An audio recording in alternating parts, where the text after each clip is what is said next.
நம்மளோட வீடியோஸை பார்க்குற நண்பா நண்பி எல்லாருக்கும் ஒரு வணக்கம். 60 டே சேலஞ்சில் இன்னைக்கு டே 45. மார்னிங் எழுந்த உடனே ஒரு ஃபிட் செக்கை போட்டுட்டு ஆஃபீஸ்க்கு கிளம்ப ஸ்டார்ட் பண்ணிட்டேன். ஒயிட் ஷர்ட் போடும்போது உள்ள நம்ம ஒயிட் கலர் பனின்னு போட்டால் அது வெளியே அப்படியே தெரியும். அந்த மாதிரி உங்களுக்கு தெரியாமல் இருக்கணும்னா இந்த மாதிரி ஆஷ் கலரை ட்ரை பண்ணி பாருங்க, சுத்தமாக தெரியவே தெரியாது. மார்னிங் வழக்கம் போல் பிரேக்ஃபாஸ்ட்டை சாப்பிட்டுட்டு ஆஃபீஸ்க்கு கிளம்பிட்டேன். ஆஃபீஸில் ஆஸ் யூஷுவல் ஒர்க்கெல்லாம் முடிச்சுட்டு ஆஃப்டர்நூனாக லஞ்சை சாப்பிட்டுட்டு ஈவினிங் போல் ஆஃபீஸ்லேருந்து கிளம்பிட்டேன். ஸ்ட்ரைட்டாக ஜிம்முக்கு வந்துட்டு வார்ம் அப் பண்ணிட்டு இன்னைக்கான கிளாஸை ஸ்டார்ட் பண்ண போகிறோம். இன்னைக்கு ஒரு தரமான புல் ஒர்க் அவுட்னால வார்ம் அப் பண்ணிட்டு கிளாஸை ஸ்டார்ட் பண்ணுறேன்.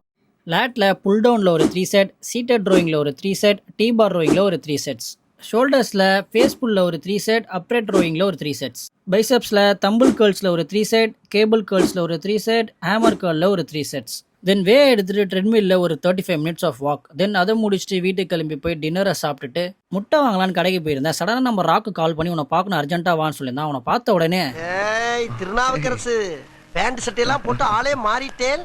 அவனை பார்க்கும்போது சடனாக எனக்கு அப்படி தான் இருந்துச்சு. பையன் வெயிட் லாஸ்லாம் பண்ணி வேற லெவல் ஆகிட்டு இருக்கான். எதுக்குடா என்னை கூப்பிட்டேன்னு கேட்டால் அவன் நெய்னாக்கு இன்னைக்கு பர்த்டேவான், ஸோ ஏதாவது கிஃப்ட் பண்ணணும், என்ன பண்ணுறது கொஞ்சம் கேட்டு சொல்லுன்னு சொல்லி என்னை ஒரே டார்ச்சர் பண்ணியிருந்தான். என்ன பண்ணுறது ரெண்டு பேருமே ரொம்ப நேரமாக யோசிச்சிருந்தோம். கடைசியாக எனக்கு ஒரே ஒரு வழி தான் தோணுச்சு. அது என்னதுன்னா, வழக்கம் போல் நம்ம கைவித்தையை காமிச்சு ஒரு ஃபோட்டோ ஃப்ரேமை பண்ணி அவன் கையில் குத்துட்டேன். எப்பவுமே நான் தான் வந்து உங்ககிட்ட மெடிக்கல் ஷாப்பில் வாங்கிட்டு இருக்கேன், ஒரு வாட்டி என்கிட்ட வாங்கடா சொல்லி அவன் மண்டையை கழுவி எப்படியோ ஒரு ஃப்ரேமை போட்டு அவன் கையில் குத்துட்டேன். அதை பார்த்தோன்னே அவங்க அப்பாவுக்கும் ஹாப்பி, அவனுக்கும் ஹாப்பி. தென் இன்னொரு இடத்துல இன்னொரு ஃபோட்டோ ஃப்ரேமை கொடுக்கணும். அதை எடுத்துகிட்டு போய் அந்த இடத்துல தள்ளிட்டு வீட்டுக்கு வந்துட்டு தேவையான விட்டமின்ஸ்லாம் எடுத்த ஃபுட்டெல்லாம் எடிட் பண்ணி முடிச்சுட்டு இதோட இந்த டேவை நான் கம்ப்ளீட் பண்ணுறேன். டே பை டே வீடியோஸ் நீங்கள் தொடர்ந்து பார்க்கணும்னு நினச்சிங்கன்னா மறக்காம என்னோட ஐடியா ஃபாலோ பண்ணிக்கோங்க. கன்சிஸ்டன்சியாக இருங்க, எல்லாம் நல்லது நடக்கும். மீண்டும் சந்திக்கும் வரை நன்றி, வணக்கம்.